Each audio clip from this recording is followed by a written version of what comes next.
Let's go to the start of Lady A. Okay. So Hillary, did you try to steer her away from singing? Yes. Yes.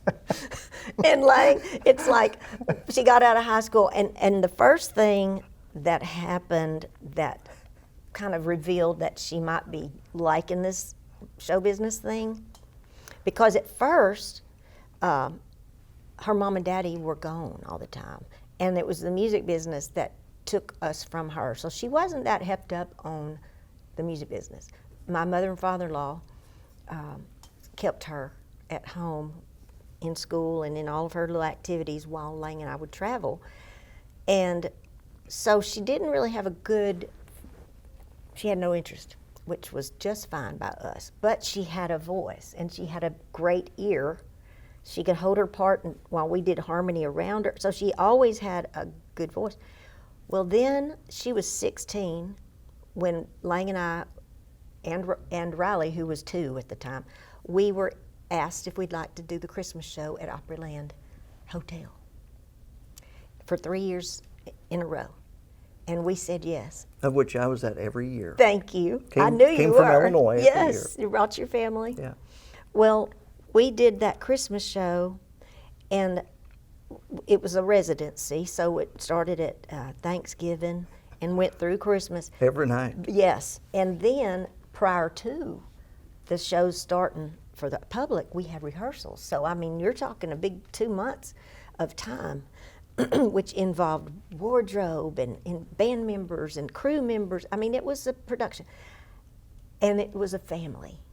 And that camaraderie with those behind the scenes, the musicians on stage, then you throw in the kind, generous audience and how sweet they were to us.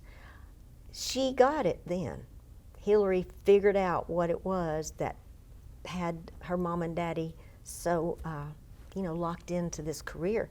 Well, then she got introduced to our friend Victoria Shaw, who you may know, your audience might not, but Victoria wrote a bunch of big songs for a lot of different artists, even in the pop world. Bunch of Garth's songs, The River, John Michael Montgomery. Anyway, so Victoria came and brought her family to see our Christmas show, and she noticed Hillary's voice, how pretty and nice it was. And then she saw us all after the show, said, do you think, she asked me and Lang, would you mind if I just kind of started writing with her and took her around and get her to write with some of my friends who are the who's who? And it's like, no, that's okay. We weren't gonna shove her into it, but we weren't gonna deny her, but we weren't gonna suggest she do it. But then there's Victoria, her cheerleader. And they started writing songs. She started. Then the next year we did it again, and by now she's in college, and it's a lot of back and forth to MTSU where she was going to college and writing songs during the day on Music Row, and it just became a passion for her. And Lang and I, it's like down at MTSU, they got a great nursing program. That's a quick, 18 months, I think. You could have your certificate and start working. She'd already been bitten by the bug, and shortly after Victoria helped her get do you want me to do some more about this? Because it's pretty cool. Victoria got a budget from RCA Records to go, Joe Galante, to go in and do a showcase. And we went. She did great. Hillary did a great job that night. Had some great songs that they had all written, and he passed. He passed on her. And I'll never forget her on her bed, just boo-hooing, just didn't, which I didn't quite understand what he missed either, because it was a really good night. He didn't hear it, or he had another female artist, it could be 1,000 things. Didn't mean she wasn't good enough, but it's not what he needed. So he passed, and she was devastated. Well, there was this TV show that they were starting to film in Nashville, and it was kind of like one of those, you live together and you write together, everybody's trying to make it in the music business, which was a disaster written all over it for my thoughts. I was praying against it, honestly. It's like, Lord, don't let this TV show have any success, because she's probably going to make it, and then she'll be stuck on all that, just crazy stuff. So she goes to the audition, which I didn't even know that she was auditioning, which tells you something right there when she keeps it from us. But anyway, she auditions, and she's at the 12th and Porter, and across the way she sees Charles Kelly.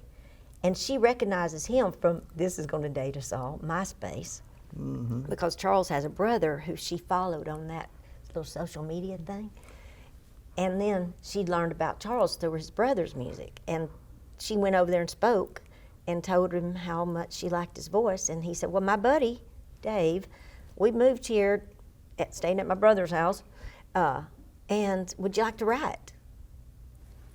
And that's how that all started. That's how it started. The show didn't happen, which was Mama's answer to prayer. But Lady Antebellum happened. That happened. When they took off, overnight almost, what was your reaction? Were you shocked at how high they got as fast as they got?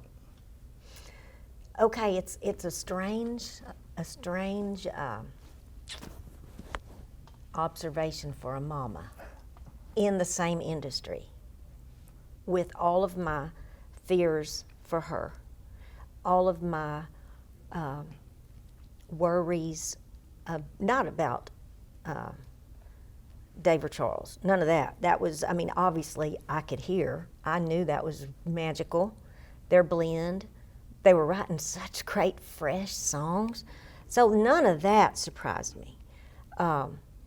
But I did not want the industry to chew them up and spit them out because somebody decides that they're not going to play that record at that radio station, and they're not going to get the ad, and then they're going to get pulled, and then they're going to get dropped. We've been there and done all that. And I know how that beats your heart up. And I didn't want that for her. Couldn't stop it now. It's already in motion. But I did have my reservations because, and then sometimes people say they're going to do certain things and they don't. They back out or they just don't. And then your heart gets, so that, it was all about protecting her from a big machine that is hard to control. But as, then it becomes, well, she's young, but she's grown now. This thing has legs, and if they're going to do this, I hope and pray that God protects all of them and keeps their feet on the ground. And we're just mom and daddy, and yes, I am a fan, but I'm more of let's just make sure you stay grounded.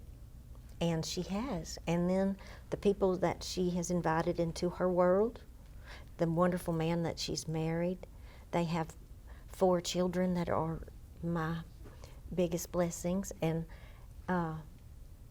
she and Dave and Charles are about to get close to 20 years. Really, time flies.